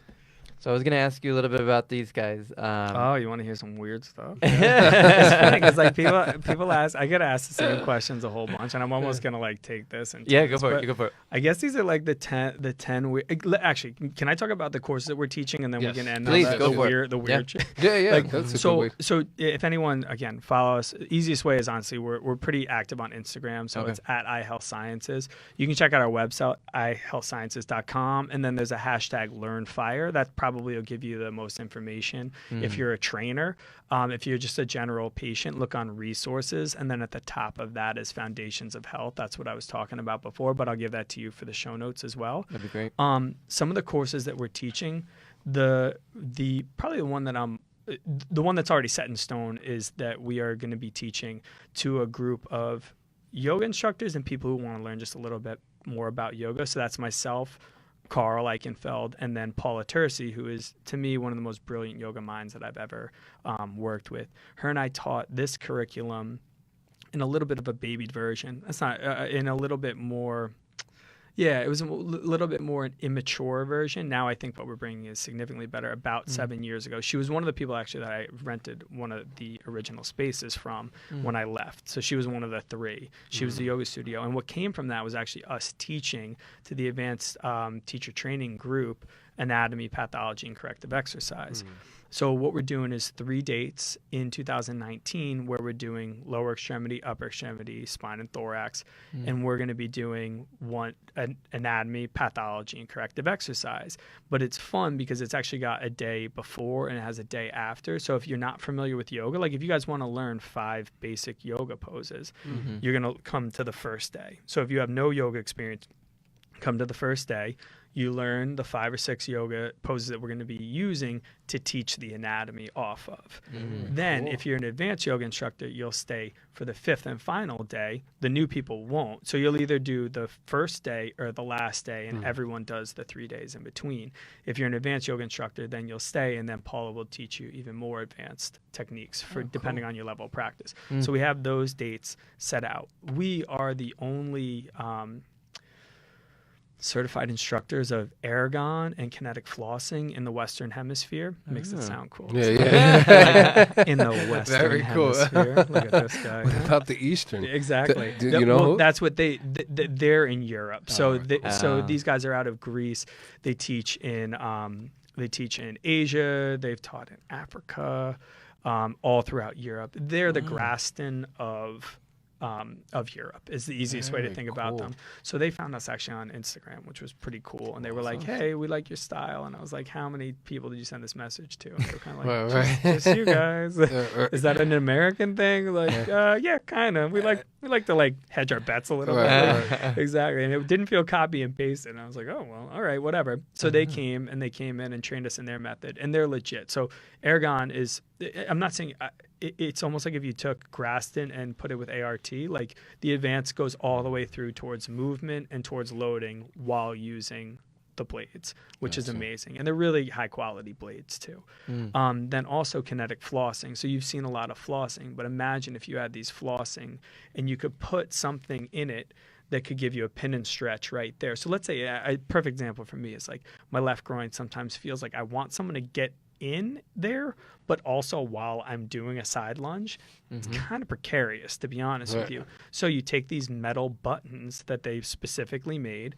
put them inside the flossing so you have compression, and then you have actual direct soft tissue, and then you can load that up and do a strengthen to lengthen during having soft tissue. The Connect flossing stuff is wild. So we're going to be teaching that in 2019 as well. Nice. The other thing that we're going to be teaching, and I think it's really interesting with you, but me and Peter D'Aquino, the acupuncturist that I mean, he's one of my best friends. We didn't start out like that. Like, I just went to go see him because someone bought me a session, and I was like, that guy knows his stuff. And then we ended up growing to be very good friends, and also realizing that PTs can learn from acupuncturists. Acupuncturists can learn from PTs. You know, there's no reason why we can't cohabitate this space and help. I feel like with a one-day course, I can take an acupuncturist and turn him into a super acupuncturist. And I know that Peter can do a one-day course and turn a PT into a super PT. So that's what we're going to be teaching through that. So again, follow us if you want to know about those dates. Then I think Carl's going to be doing, heading up, we'll be doing it together, but some more of his mobility stuff, because again, that stuff's kind of like too good to let go. And those are the major ones that we're teaching. Let me just see. It sounds weird that I have to check and make sure that I'm not missing any courses that I'm teaching next year. That's it. Those are the 5. So. No, actually, you should have a list. That's a lot. Yeah, that's so cool stuff. So that's the next phase of what we're doing. So we really, that's why, you know, like my shirt says IPT, but our website is Integrated Health Sciences. We're not just a physical therapy clinic. I would go to my brother a lot. My brother's in advertising, and I was like, what do you think about this name for education? What do you think about this name for our products? What do you think about this name for whatever? And he's like, well, if you were my client, and we'll just pretend that you are right now, assuming you buy this dinner, well, I would say you have to brand under something umbrella. And always I kept on coming back to how I wanted things to be integrated better. Like, I want to learn from chiros. I want to learn from acus. They can learn from us. I want to worry about people's hydration, diet, exercise, stress, whatever it is. Like, it's all integrated. So I was like, Integrated Health Sciences. And then honestly, like, I came up with the integrated. I was like, health, physical what? And I was like, dude, you have a bachelor's in health science. Just go with health science. Like, it's a fine 2 words to go after. So that's when Integrated Health Sciences was born. IPT was born as the physical therapy branch of that. But the whole point of this was always to get to this point where our teaching would feed our clinical, the clinical would feed the teaching, would feed some of our products. Like, my father and I are working on some soft tissue tools, like all of these things. We want everything. We have a thing called an integrated performance test, which is pretty cool. If anyone's out there who doesn't, for some reason, can't see either of you guys, I'm not trying to like poach business here, but we do an integrated performance test, which is for people who are totally fine, no pain whatsoever, but you want to find out where you could be better. And it's a 100-point system. You guys would like it a lot. It has a neuro screen, it has orthopedic testing, it has everything that you would possibly want them to look at with some functional tests where they can get some extra credit back. Like, if you can do some like elbow taps, you can get some stuff back. If your obliques work really well, you can get some stuff back. So it's cool. We do a lot of like different strength and range of motions, just as you would expect, but then we also have functional neuro screen and orthopedic testing, and it's all color coded. When you do it, if it's green, it's something you can do for a home exercise program. If it's yellow, it's something that you should work on a trainer with. If it's red, it's a PT problem. If it's black, it's a doctor referral. So it's not salesy. It's just meant to be like, this is what you need. That's awesome. So that, and then it just all kind of started to feed each other. So that's why, you know, that's the education is coming at the time that it's coming, but that was always the plan, to be honest with you. So it's cool. That's awesome. Systems, different, a lot of different. That's very cool, man. It's fun. Yeah. And they feed one another. So you want these weird things? Yeah, let's do the weird things. Yeah. Do you have any other questions before? And yeah. You know, I think let me see. Did you have some questions in the back? I Oh wait, did you add it at the bottom? I think I wrote. Pull it up At little. I'll go at the top first. Might go up a little lower than that. No. It's exciting. Yeah, wrestling. Maybe I did this. I guess I didn't click save. Oh, you didn't do your movement science stuff. That's crazy. Other stuff. I guess welcome to my some world. of the challenges. You just ask me anything you want. I mean, challenges. So initial challenges of starting a practice. Sure. I mean, you went at length, but I guess personally, what was some of the challenges? And then fast forward to some of the current, I guess, with this kind of next growth phase. Sure, some of the challenges, if you want to divulge. And, I guess that would be it. I think, okay, so I'll start when I felt like I knew that I needed to start my practice. And it was actually, if anyone in my family is listening to this, I apologize, but this is being very honest. I was at Thanksgiving, and my great aunt, who's like my second grandmother to me, her shoulder was bothering her. And so this is back, now we go back. This is when I'm managing, treating, studying, and have some side hustle going on. I'm like, I need a day off so bad. And my great aunt, who I love dearly more than anything in the world, asked me about her shoulder, and I looked at it and I worked on it. But there was so much a part of me that was like, I need a day off so bad right now that I was like, this isn't sustainable anymore. I need to get out.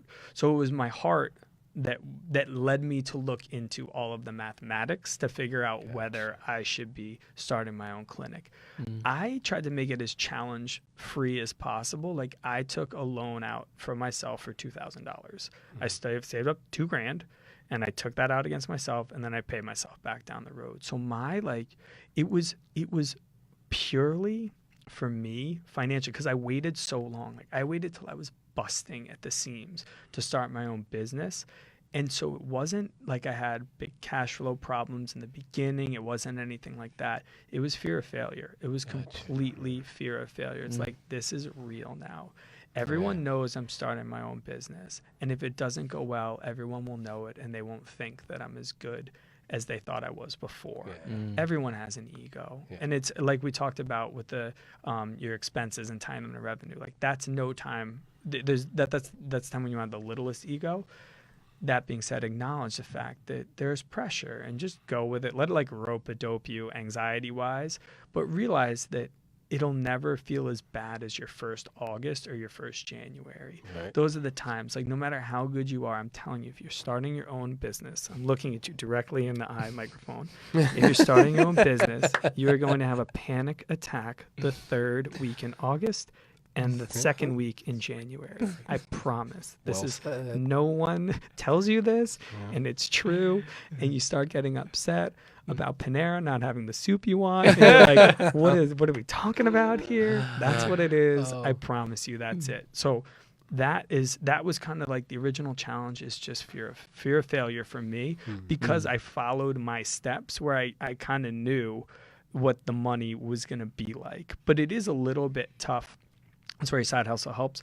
It's a little bit tough from when you file that first claim, because it does take longer for the first claims to get processed. So that cash flow in the beginning is rough. Make sure you have your cash-based side hustle helping you out right there. And then currently, I mean, it's finding a unicorn, which, I mean, like, you want to find someone who's a great clinician but doesn't already have their thing going. So you tend to target people who either, like Stephen Chow he's a clinician for us. He's a professor. He's a professor for Stony Brook, LaGuardia, Staten Island. I think SUNY Staten Island. I'm not sure which one it is, but him and I prepped a cadaver lab recently. But he's a great example. Like, he doesn't want to own his own clinic. He wanted to teach and to still have some clinical abilities. So he's a great person. Carl, I think, is a great person. I think that this is like maybe taking it the next step. But once you do start hiring people, figure out what they're going to want the next, and don't make them ask for it. I think that's a good mentality. I think in any relationship, professional or not, just find out what you think that person is going to want next and talk to them about it. And if it's something they want, give it to them before they start to feel that itch that they need it. So that's where I think I approach it that way. So it's finding the right people like that. Is finding the people that don't want to own their own clinic but are really good. They are unicorns, but you can find them. You just need to find them and be really good to them, and take everything off their plate so they can just be the clinician that they want to be, to focus on either whatever it else is, or just to do that, like, I am a grunt, I will treat X amount of patients because that's all I want to do. So really shield them from that. Those are the kind of bigger challenges. And then this goes back to before, but everyone, see how you respond to having a to-do list that's more than you can do in a day. That's where you find out whether you're going to make it or not. So be a manager if you can, because when you go from being a staff PT to a manager, you immediately see how you respond to having this to-do list that you only crossed out 3 things and you added 2 more things to in a day. If you can't sleep at night, and I don't think I could for a year, like, give yourself an adjustment period, but it took me a year, and then I acclimated to it, and I was like, I can do this. And that's how I knew that I was okay to run my own business. And now today it's that on like it's 10 times what I'm being serious. I'm not like, this isn't me being like dramatic or looking for sympathy, but the amount, if I had one thing on my plate when I was a staff PT, I had 10 things on my plate. As a manager, I have 100 things on my plate as an owner of my own business. And then I feel like I have 1,000 things on my plate with my own business, with other staff trying to teach. And right now we have three trademarks applications, 1 patent application. We're submitting for CEUs for things like, there's a lot going on. But you just realize it's all the same thing. If you can go to sleep at night knowing you didn't accomplish everything you were supposed to do, and that's okay, you might be able to cut it. Yeah, spot on. Yeah, spot that's on, life. brother. That's gentlemen. That's very. It's been an absolute pleasure. I mean, wow. I could say that I had all of the above. Panic attacks in August. Right? Tight, but there's something that comes over you. But Steve, it has been. I don't know if you guys want to.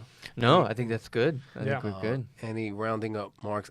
We'd definitely like to have you on later. Yeah, for sure. That'd be awesome. Because I think, And we can do a deep dive into some of the breathing stuff and all that sort of stuff. So if you want to tease that, I'll give you one. This is one teaser thing. This is the first thing I do have to say is I get asked this question more than anything else. I have 9 pairs of green pants. I'm like a dirty person, but I'm not that dirty. I get asked that all the time. The other thing is, this is the breathing strategy, and this is one of the weird things that I do, but I don't think they're weird. I just think that I'm like exploring and trying to do different stuff, but sometimes it looks a little strange. But right now, the breathing technique that I'm actually working on is, before I go to bed, I will breathe in thinking about a problem. Then I'll hold till I come up with the next step for my solution. Then when I exhale, I let everything go, totally relax. Now my mind is totally clear. And then I'll hold after that exhale, and I'll just think about something really pleasant for me. For me, it's sitting on a surfboard in the ocean and watching the waves come out. That's my does it get any better than this? So that's your hold, where maybe you're getting that vagus nerve stimulation and it's really helping you. So again, you inhale. I don't have a name for it. Maybe it's integrated breathing. I don't know. Whatever. Trademark. Brand. Yeah, exactly. So breathe in, think about what's on your mind. Then you're going to hold that till you come up with just the next step. It doesn't have to be everything, but just the next step in your solution. Exhale, let it all go. And then just hold that exhale for 4 more. Those are typically 4 seconds. But the exhale hold, where you're picturing the really beautiful thing, that can be 4, 6, can be 8 seconds. Depending on how sympathetic or parasympathetic you are, you'll know how long you can hold that. So those are the types of things that I do. Tune in next time if you want to hear more of those. I'm happy to share them.